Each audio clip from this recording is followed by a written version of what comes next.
स्वागत है आप सभी का फिर से एक नई वीडियो में। दोस्तों बात करेंगे शिक्षक बहाली के ऊपर। शिक्षक बहाली को लेकर जो सबसे बड़ा कंफ्यूजन था कि कितनी रिक्तियां शिक्षक बहाली के लिए आएगी या क्या वेतन होगा, क्या वेतन मिलेगा शिक्षक अभ्यर्थियों को, इन तमाम तरह की जो उलझनें थीं, इसे आज सामान्य प्रशासकीय पदवर्ग समिति जो है उसने इस बात को क्लियर कर दिया है और सारे जितने भी पदों के लिए शिक्षक की बहाली होनी है उस पदों को स्वीकृति भी मिल गई है। और हालांकि ये लेटर जो है सो 24 को ही इस पर जो है सो स्वीकृति वगैरह मिल गई है, लेकिन यह लेटर जो है सो आज रिलीज हुई है। तो ये बहुत सारे विभिन्न जगहों से आप देख लिए होंगे, लेकिन फिर भी इस वीडियो को आप ज़रूर देखिएगा, क्योंकि इसमें मैं ये भी बताऊंगा कि विज्ञापन जो है मई में आने की जो है गुंजाइश बैठ रही है कि मई में आपकी विज्ञापन शिक्षक भर्ती के लिए आने वाली है और रिक्तियों का खुलासा हो गया कि किस वर्ग में कितने पदों के लिए शिक्षकों की बहाली होगी। और इस पर प्रशासकीय पदवर्ग समिति जो है उसकी स्वीकृति भी मिल गई है, इसका ऑफिशियल लेटर, और उसी के अकॉर्डिंग मैं आपको सारी बात बताने वाला हूं। जितना भी सारी बातें निर्धारित हो चुकी है, अब क्या प्रक्रियाएं रह गई है विज्ञप्ति आने के लिए, ये सारी बात हम आपके साथ करेंगे। तो चलिए हम शुरू करते हैं अपनी सारी बात को। आप बने रहिए मेरे साथ वीडियो में लास्ट तक। वीडियो को लाइक शेयर जरूर कीजिएगा। यदि चैनल पर पहली बार आए तो चैनल को सब्सक्राइब करके बेल आइकन दबा लीजिएगा। चलिए हम शुरू करते हैं। यहां सबसे पहले मैं आपको बता दूं कि सबसे जो फर्स्ट जो जिलों से जो रिक्तियों को मंगाने का जो काम किया गया उसका कंपाइलेशन वगैरह ये आपको पता चल गया कि कंपाइलेशन सीटों को जो है संग्रहित करके सामान्य जो प्रशासकीय पदवर्ग समिति है जहां से वेतन वगैरह और कितने पद वगैरह को जो स्वीकृति मिलनी होती है वहां से भी स्वीकृति जो है शिक्षक के पदों के लिए या वेतन के लिए स्वीकृति मिल गई है।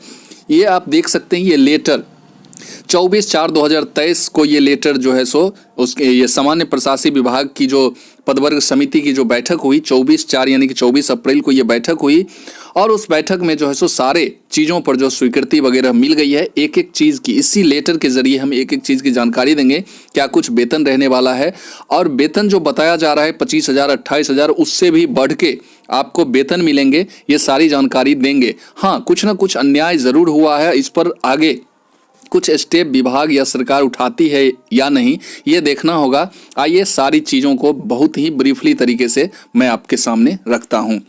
यहाँ जैसे ही आइएगा तो वेतन और रिक्तियों की अगर हम बात कर लें तो यहाँ आप देख सकते हैं कि मैंने बहुत अच्छे तरीके से इसको दिखाया है। तो यहाँ आप देख सकते हैं कि 1 to 5 यहाँ आपको दिख रहा होगा 1 to 5 के जो शिक्षक हैं 1 to 5 के जो शिक्षकों की जो बहाली होगी उसमें आपको 85,477 सीट दिखाया गया है कि 1 to 5 के लिए रहेगा और इनको जो वेतन जो दिया जाएगा मासिक वो 25,000 तय किया गया है ये प्रशासकीय पदवर्ग समिति के द्वारा।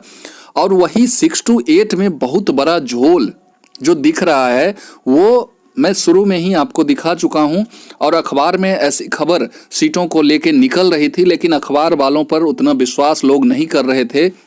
लेकिन आज जब ऑफिशियली औपचारिक तरीके से लेटर के माध्यम से बताया गया कि 6 to 8 में मात्र 1745, लेकिन यह 1745 भी जो सीटें जो पद दिख रही है ये विशेष शिक्षकों के लिए है, यानी कि पीएस वगैरह जो दिव्यांग वगैरह जो हैं, दिव्यांग विद्यालय वगैरह जो खोलने की बात जो सरकार ने की थी, तो ऐसे स्कूलों में इन शिक्षकों की बहाली के लिए ये सीट हैं 1745। और जो स्नातक कोटि के सामान्य जो शिक्षक होते हैं उनके लिए कोई जो सीट है, कोई पद इस लेटर में दर्शाया नहीं गया है। आगे सरकार या विभाग क्या करती है ये देखना होगा और वेट करना होगा। अब ये 1 to 5 में 85,477 और 1745 विशेष वर्ग के लिए ही है।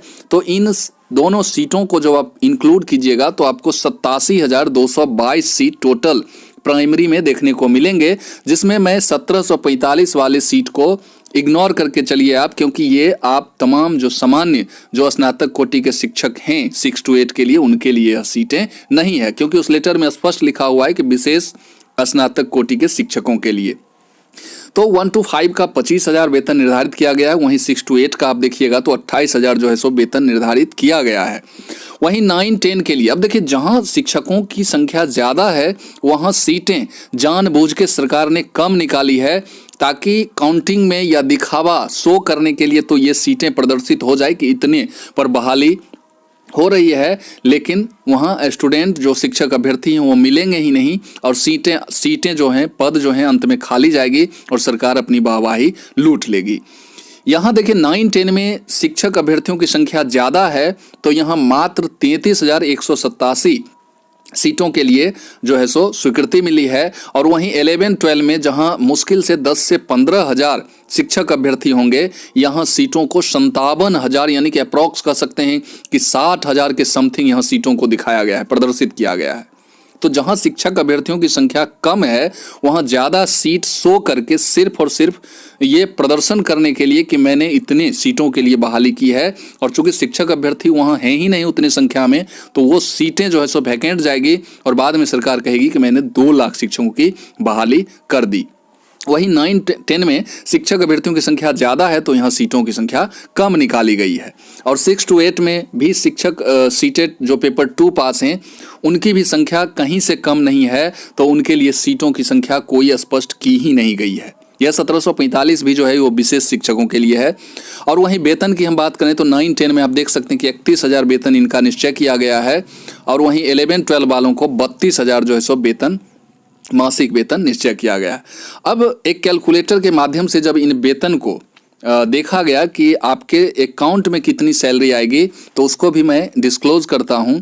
यहाँ आइएगा, तो उससे पहले मैं उसको डिस्क्लोज करने से पहले मैं आपको बता दूं कि जो उम्मीदें हैं आगे जो होने वाली हैं, उसमें अब यही है कि जो ये प्रशासकीय पदवर्ग समिति जो स्वीकृति की है पद को, स्वीकृति दी है पद को, वही पद जो है अब जो नेक्स्ट जो कैबिनेट बैठक होगी उसके लिए भी लेटर जो है, कैबिनेट बैठक की लेटर निकल चुकी है जो कि मई महीने में होने वाली है।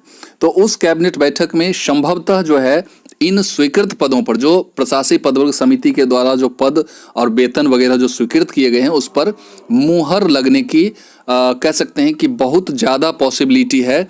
तो ये मुहर जब लग जाएगी, तो ये मुहर लगने के बाद जो है उन सीटों को, वो जो निश्चय हुए हैं प्रशासकीय पदवर्ग समिति के द्वारा और कैबिनेट में मुहर लगने के बाद, ये सारी जो डिटेल्स है कितने रिक्तियां, कितने वगैरह पर बहाली वगैरह जो करनी है, ये सारे डिटेल्स बीपीएससी को भेज दिया जाएगा और बीपीएससी इस पर जो है सो विचार विमर्श करके जो फिर आपकी विज्ञप्ति निकाल देगी। तो इसलिए संभावना जताया जा रहा है कि ये भी काम आपको 5 से 7 दिन में हो जाएगा। और 5 से 7 दिन में जैसे ही ये काम होता है, तो बीपीएससी के जब हैंड ओवर ये काम किया जाएगा, तो बीपीएससी इसको 2 से 4 दिन में डिक्लेयर करके मई महीने में, ऐसा उम्मीद लगाया जा रहा है कि मई में आपकी विज्ञप्ति आ जाएगी। तो ये कुछ बातें थी, एक खुशखबरी एक तरफ तो हो भी सकती है, लेकिन यहाँ 6-8 के लिए जो एक भी सीटें नहीं निकाली गई है, ये बहुत बड़ा अन्याय है। और इस पर क्या कुछ डिसाइड करती है ये देखना होगा, वेट करना होगा। वही अगर जो आप वेतन जो देखें आप, तो यहाँ आप देख सकते हैं कि कैलकुलेटर के माध्यम से जो वेतन निकाला गया है, तो 25,000 जो मूल वेतन आपके हैं, वो वेतन कैलकुलेट होके सारे जो भी वगैरह हैं वो सारे कैलकुलेट होके यहाँ आपको दिख रहा होगा कि सैलरी इन बैंक अकाउंट जो है 35,700 दिखाया जा रहा है। और वही 28,000 जो 6-8 के लिए जो वेतन है, उनका सारा कुछ कैलकुलेट करने के बाद जो है इनका 40,080 रुपये वेतन दिखाया जा रहा है। वही 9-10 की अगर बात कर लें तो 31,000 उनका जो मूल वेतन है, वो उनके अकाउंट में 44,460 दिखाया जा रहा है कि इतना उनके बैंक अकाउंट में रुपए आएंगे। और वही 11-12 वाले जो शिक्षक हैं, उनके बैंक अकाउंट में 45,920 रुपये बैंक अकाउंट में आएंगे। तो ये कुछ न्यूज़, अपडेट न्यूज़ थे जो आज रिलीज हुआ है, आज आउट हुआ है। और थोड़ा सा वीडियो बनाने में लेट ज़रूर हुआ है, लेकिन हम कम्युनिटी पोस्ट कर दिए थे क्योंकि हम व्यस्त थे उस समय, तो हम वीडियो नहीं बना पाए। लेकिन लेट ही सही, ये वीडियो आपको कैसा लगा ज़रूर कमेंट करके बताइएगा। और आप अपनी तैयारी में, जो परीक्षा की तैयारी है उसमें ज़रूर लग जाइए, क्योंकि अब इसमें कोई भी अमेंडमेंट नहीं होने वाला है नियमावली में। आपको हर हाल में परीक्षा देकर ही शिक्षक बनना होगा। तो क्यों ना अपनी तैयारी को और भी बेहतर और मजबूत तरीके से करके अपना एक सीट शिक्षक पद के लिए कंफर्म कर लें। इसी उम्मीद और इसी शुभकामना के साथ इस वीडियो को हम यहीं समाप्त करते हैं कि आप तमाम शिक्षक अभ्यर्थी शिक्षक बने, कोई भी जो है बेरोजगार ना रहे, सारे लोगों की नौकरी पक्की हो जाए। इसी शुभकामना के साथ इस वीडियो को यहीं समाप्त करते हैं। फिर मिलते हैं किसी नए वीडियो में नई एनर्जी के साथ। तब तक के लिए जय हिंद, वंदे मातरम।